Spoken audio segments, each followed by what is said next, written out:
En Quito, la capital de la República, es evidente que los problemas de movilidad se están agravando día tras día en medio de la inacción del municipio, que ha hecho poco o nada, al menos nada visible, por solucionar este problema, excepto el pico y placa, que no lo hace el municipio, lo hacemos los ciudadanos. Ahora bien, ¿tienen solución los problemas de Quito? El metro, cuya construcción se anuncia para empezar el próximo año y terminar dentro de 5, es una solución. Además, es viable el metro. Un experto en movilidad, el ingeniero César Arias, nos dará algunas de estas respuestas.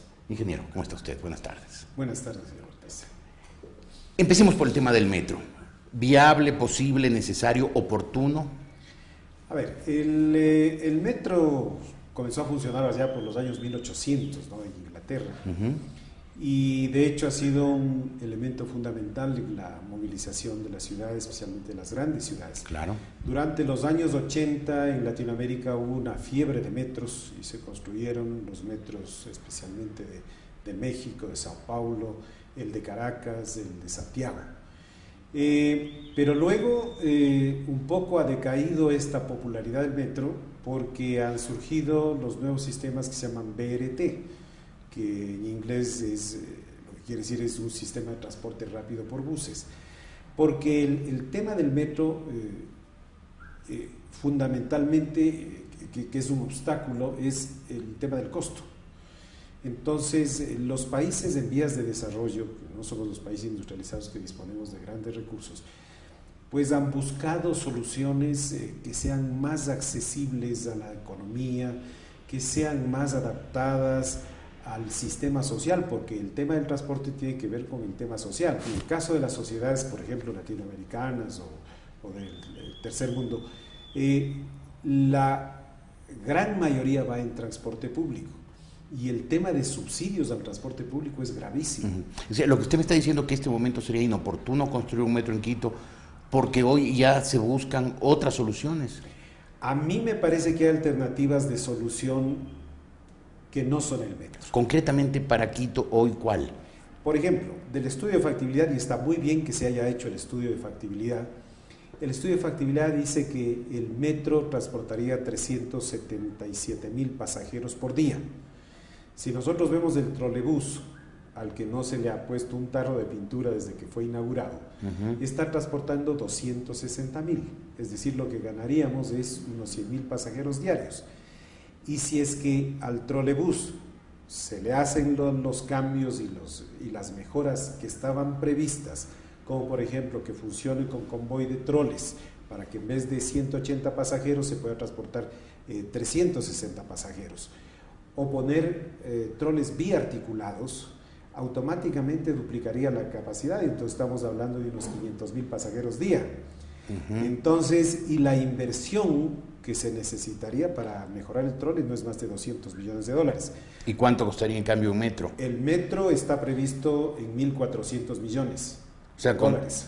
Gastando 7 veces menos se conseguiría aumentar por encima del metro la capacidad de transporte del trolebús. Esa es mi opinión. Ahora, el metro en todas las ciudades pues empieza con una línea, pero después se va extendiendo y se hace toda unas ramificaciones inmensas y se vuelve el medio de transporte más eficiente, más rápido, más barato, más agradable, más seguro. No necesariamente, porque en términos de eficiencia y de costo-eficiencia, los sistemas BRT son los más eficientes en este momento. El metro era eso.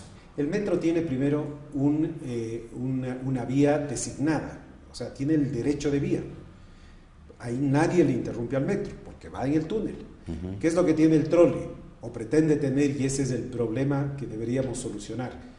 Tiene que tener su carril exclusivo, ¿no es cierto? Por otro lado, tiene una parada. Las estaciones de metro son una parada donde se paga antes de subir al metro, ¿no es cierto? Entonces acá también tenemos una parada donde se paga antes de subir al trole.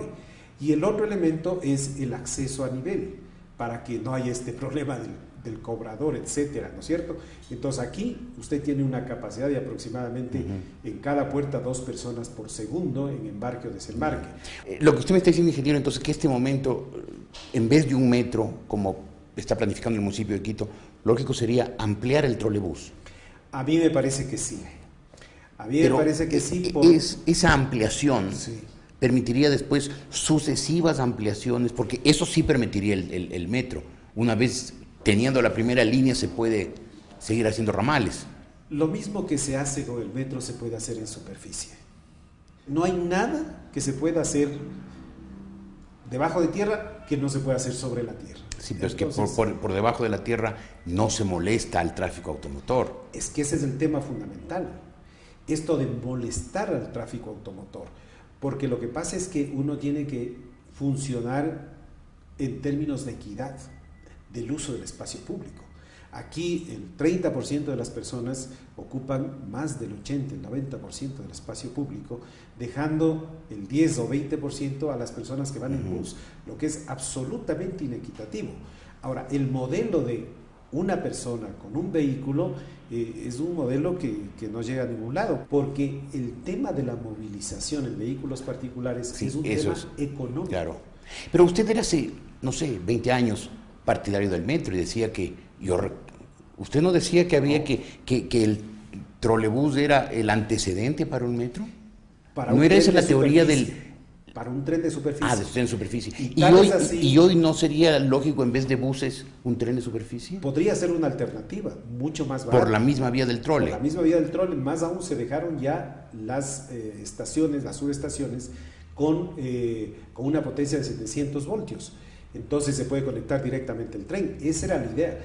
Pero ahora se han desarrollado de tal manera estos sistemas VRT que, por ejemplo, usted tiene el sistema Transmilenio. El sistema Transmilenio... El de Colombia. El de Colombia, que fue inspirado en el de Quito, porque Quito fue la precursora de estos sistemas. Fue la primera ciudad después de Curitiba que instaló un sistema de estos en una ciudad que ya existía. O sea, usted en este momento es partidario de buses, ni siquiera de tren de superficie. Yo diría nos olvidamos o de tren subterráneo o de tren de superficie. Troles. Troles. ¿Por qué? Porque el trole, al ser impulsado con energía eléctrica, tiene absolutamente todas las ventajas de propulsión de energía eléctrica, igual que el metro. Entonces, este es un proyecto costo eficiente, ¿no es cierto? Porque el problema es el costo. ¿Cómo yo, Estado, invierto mis recursos? ¿Cuáles son mis prioridades? Claro. Porque además hay que sacarle alguna cuestión del imaginario urbano que cree que el metro le soluciona todos sus problemas y que el metro va a pasar por la puerta de la casa. Eso no es cierto.